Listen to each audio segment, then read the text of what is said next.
Kutai Kartanegara mendapat julukan sebagai daerah kaya. Namun faktanya di mata anggota DPRD fraksi PKB Hamdiah, masyarakat yang hidup di 18 kecamatan Kabupaten Kutai Kartanegara belum hidup sejahtera. Politisi perempuan yang duduk di Komisi 2 itu punya harapan sektor pertanian mampu diangkat lebih tinggi untuk memperbaiki kehidupan masyarakat desa di sana.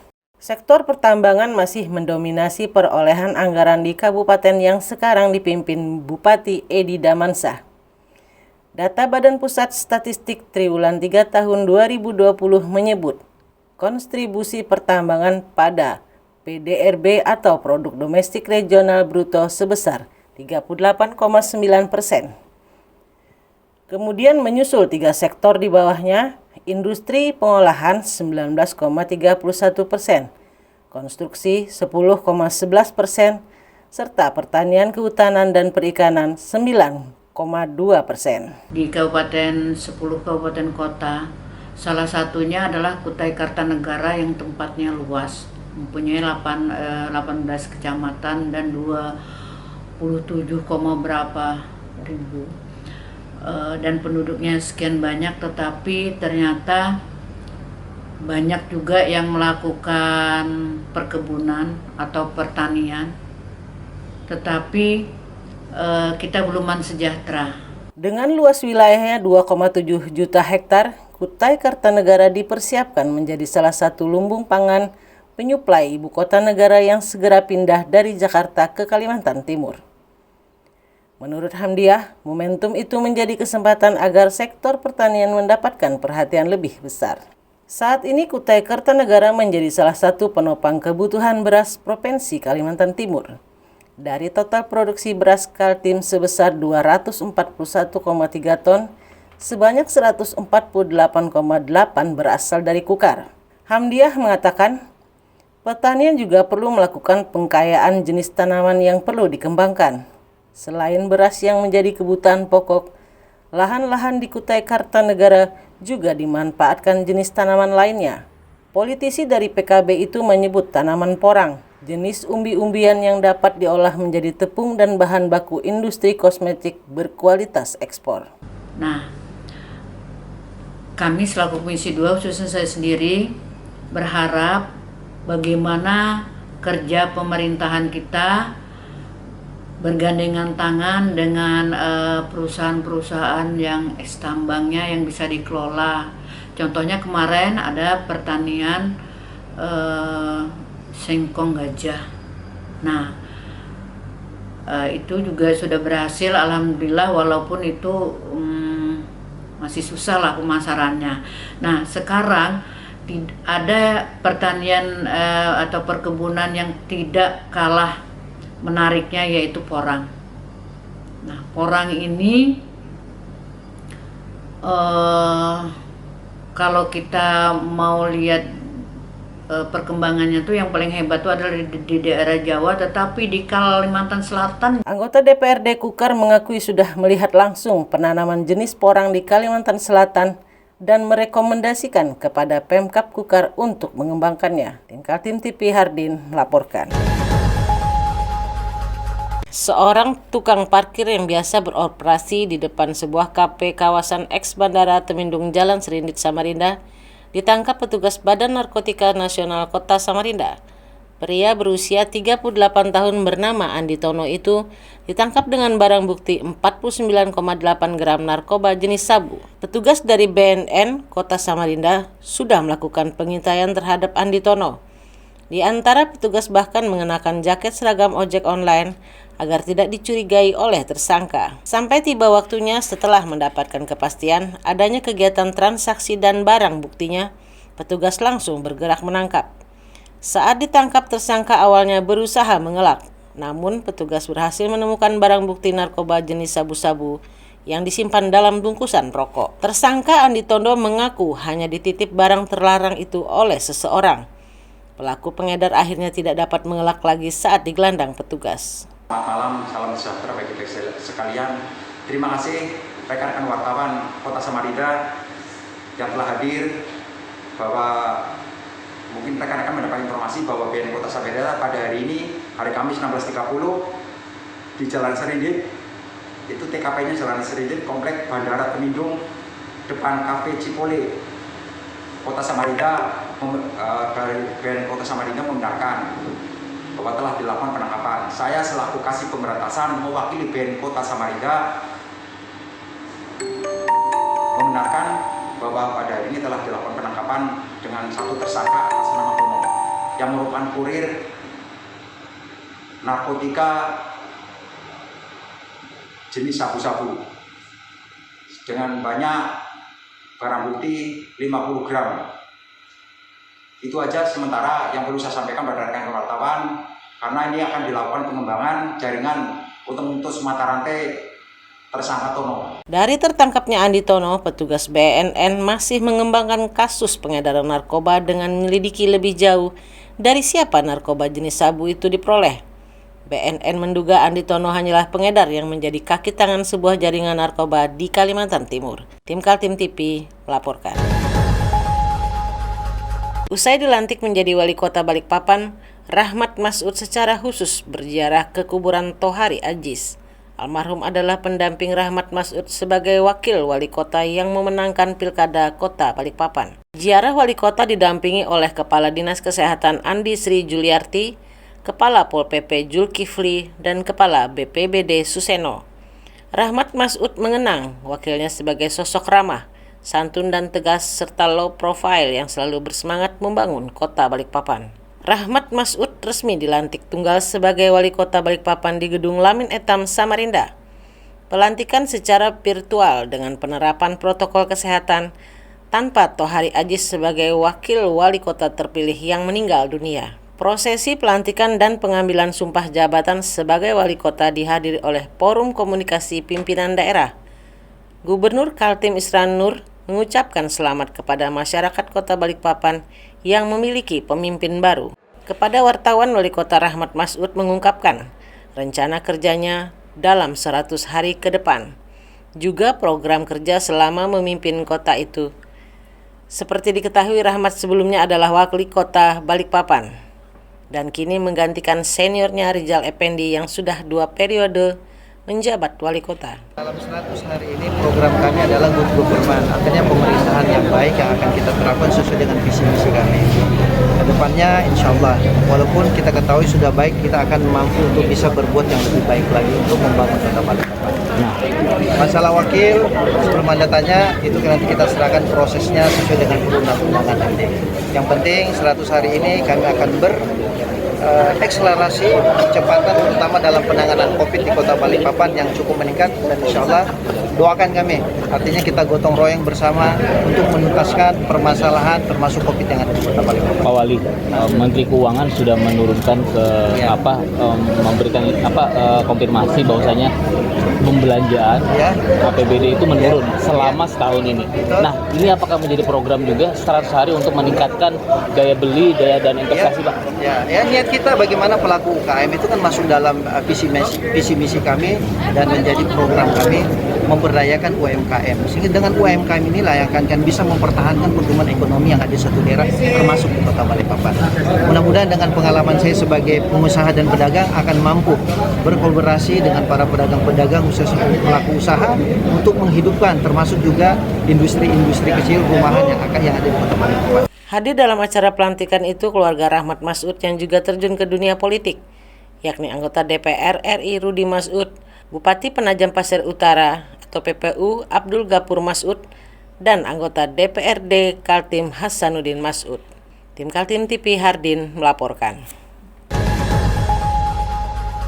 Konflik di SMA Negeri 10 Samarinda memasuki tahapan kritis yang serius. Pihak Yayasan Melati Kalimantan Timur mulai mengusir pihak sekolah agar mengosongkan ruang kelas maupun perkantoran para guru dan siswa di Jalan Ripadin, Kelurahan Baka, Lojanan Ilir, Samarinda. Dalam sebuah video yang beredar di media sosial, terlihat adanya upaya pembongkaran gedung sekolah yang biasa menjadi kelas siswa SMA 10 Melati, Samarinda.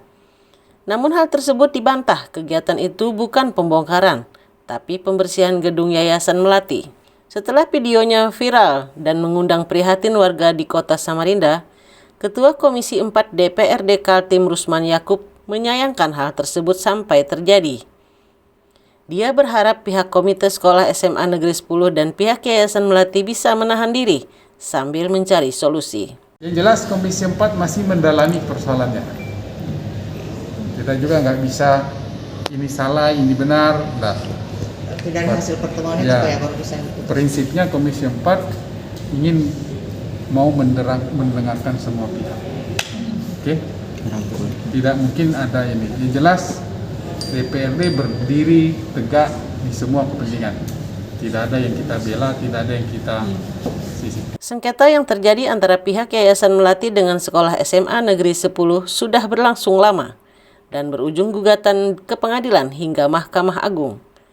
Putusan MA mengakui soal tanah adalah milik pemerintah, sehingga Yayasan Melati dianggap tidak berhak mengusir pihak sekolah. Pihak sekolah mengakui sedang mempersiapkan gedung sekolah baru. Namun dari 20 kelas di SMA Negeri 10, baru 7 kelas yang siap. Sedangkan 13 lainnya masih belum tersedia. Pihak sekolah sedang mengarahkan sekolah ke gedung Education Center di Jalan PM Nur. Namun dari interior sekolah kurang memadai, sehingga perlu dilakukan pembenahan. Secara jernih lah ya. Saya sih menyayangkan dunia pendidikan kok jadi tarik-menarik begitu. Yang mestinya dunia pendidikan itu dibangun di atas kesadaran bersama untuk mencerdaskan anak bangsa. Bukannya dipertontonkan untuk saling berebut. Ya. Apalagi antara ini mestinya kita bersatu padu untuk bagaimana meningkatkan kualitas pendidikan, bukan malah justru seperti ini. Ketua Komite Sekolah SMA Negeri 10 Ridwan Tasa mengakui akan terus memperjuangkan dan membela kepentingan siswa agar tidak sampai terganggu belajarnya. Tim Kaltim TV Hardin melaporkan. Sekolah tatap muka belum direstui Gubernur Kaltim Isran Nur. Meski Kementerian Pendidikan dan Kebudayaan sudah memberi lampu hijau, boleh dilakukan pada 1 Juli 2021. Namun menurut Gubernur kondisi COVID-19 belum sepenuhnya bisa dikendalikan. Penegasan dari Gubernur Kaltim disampaikan awal Juni lalu saat bertemu dengan ratusan guru yang mengikuti acara seleksi bakal calon kepala sekolah SMA, SMK, dan SLB di Ballroom Swiss Bell Hotel Samarinda. Hal tersebut menjadi isyarat bagi para bupati dan wali kota sekaltim yang telah bersiap-siap membuka sekolah tatap muka pada 1 Juli 2021. Semua kabupaten dan kota sudah bersiap-siap membuka sekolah kembali pada 1 Juli walaupun dengan penerapan protokol kesehatan yang ketat. Adanya perbedaan pandangan gubernur dengan para bupati dan wali kota sekaltim mendapat perhatian Ketua Komisi 4 DPRD Kaltim Rusman Yakub. Selama ini para wakil rakyat di DPRD Kaltim umumnya ingin agar sekolah tatap muka dibuka, tapi otoritas kebijakan ada pada Gubernur Kaltim. Kita di Komisi 4 sejak awal itu sudah punya sikap supaya jangan terlalu lama lah daring itu, karena kita sudah tahu, sudah kita buktikan bahwa resiko belajar dari rumah itu sangat tidak efektif. Nah, cuma kan yang memiliki otoritas penuh menentukan dimulainya tatap muka atau tidak dimulainya tatap muka kan ada sama Pak Gubernur. Semua kembali kepada Pak Gubernur. Keputusan akhir ada di beliau karena dia memang secara tanggung jawab, secara tanggung jawab kepemimpinan, tanggung jawab jabatan dan lain sebagainya memang ada sama beliau. Nah, kami di Komisi 4 apapun keputusan beliau. Alasan sekolah tatap muka dimulai kembali karena sistem pembelajaran melalui daring tidak efektif, sehingga siswa mengalami ketertinggalan pelajaran. Komisi 4 DPRD Kaltim memahami kegelisahan Gubernur Kaltim yang terkesan ingin menunda lagi sistem belajar tatap muka. Namun semestinya harus ada kompensasi berupa cara baru sistem belajar agar siswa tidak tertinggal pelajaran. Karena dia memang warni, cuma kami dari Komisi 4 mengingatkan bahwa jangan terlalu lama, atau kalau toh memang itu masih diperpanjang belajar dari rumah itu kompensasinya publik apa? Artinya kalau itu diperpanjang belajar dari rumah, maka mestinya mekanisme dan metode belajar dari rumah itu juga diperbaiki, gitu loh, supaya ada kompensasi masyarakat itu. Jangan disuruh diperpanjang tetapi metode belajar darinya masih kayak gitu-gitu, ya tambah panjang masalahnya gitu loh. Tetapi kalau itu diperpanjang, dirubah dong sistemnya, metodenya itu yang itu, Pak, lebih baik. Gitu loh. Berarti kan rakyat mendapatkan kompensasi dari ketidaktatapmukaannya, kan gitu. Kepala Dinas Pendidikan dan Kebudayaan Kaltim Anwar Sanusi juga mengakui belum membuat kebijakan memberikan izin kepada sekolah melaksanakan pembelajaran tatap muka. Jika izin tidak dikeluarkan gubernur, maka kemungkinan besar yang mulai menjalankan sekolah tatap muka adalah SD dan SMP, sedangkan SMA masih menunggu kebijakan gubernur. Tim Kaltim TV Hardin melaporkan. Buntut kasus pengusiran SMA Negeri 10 Samarinda oleh Yayasan Melati dibawa ke ranah para wakil rakyat di Karangpaci. Komite sekolah bersama dengan para alumni dan tokoh-tokoh masyarakat sekitar sekolah meminta anggota DPRD Kaltim memfasilitasi agar mereka tidak diusir dan tetap berada di sekolah Jalan Ripadin, Harapan Baru, Lojanan Ilir. Kepada para wakil rakyat, komite sekolah mengakui keberatan dengan pengusiran yang dilakukan pihak Yayasan Melati, sebab pengusiran tersebut tidak ada dasar hukumnya. Menurut Ridwan Tasa selaku Ketua Komite Sekolah SMA Negeri 10, dasar dari Yayasan Melati hanya selembar surat yang dibubuhi disposisi Gubernur Kaltim Isra Nur. Surat disposisi dianggap bukan keputusan resmi pemerintah. Beberapa warga yang ada di sekitar sana merasa keberatan karena ini sistem penerimaan sekarang adalah zonasi.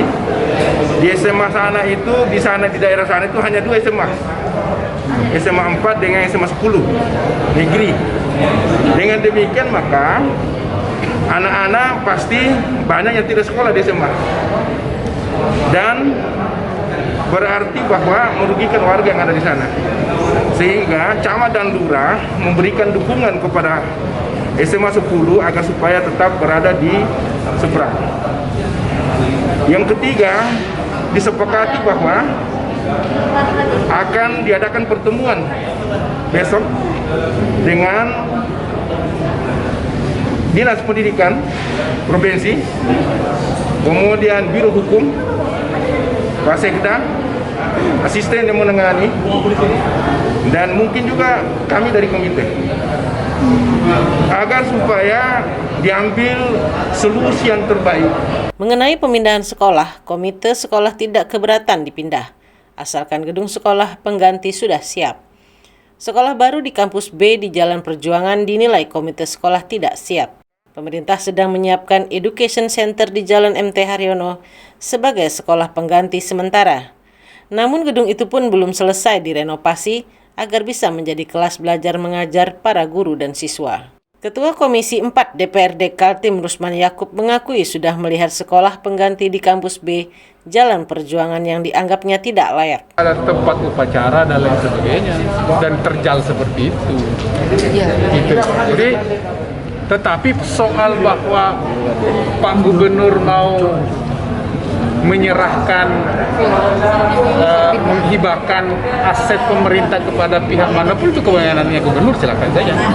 Tapi tentu kan ada prosedur, kami tidak bersoal itu. Tapi yang kita persoalkan ini di depan mata ini adalah kepentingan masyarakat yang ada di SMA 10 itu mestinya harus diperhatikan.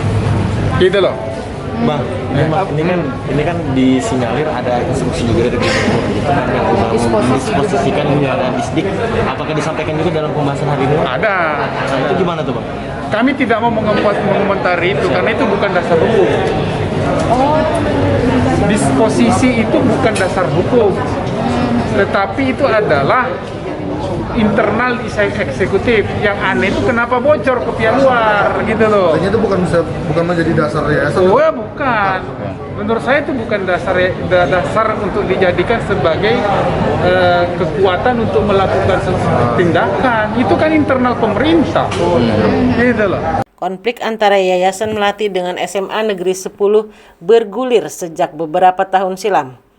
Kasusnya bahkan dibawa ke pengadilan dengan keputusan Mahkamah Agung bahwa tanah yang dibangun sekolah adalah milik negara, sedangkan bangunan gedung sekolah milik Yayasan Melati. Tim Kaltim TV Hardin melaporkan.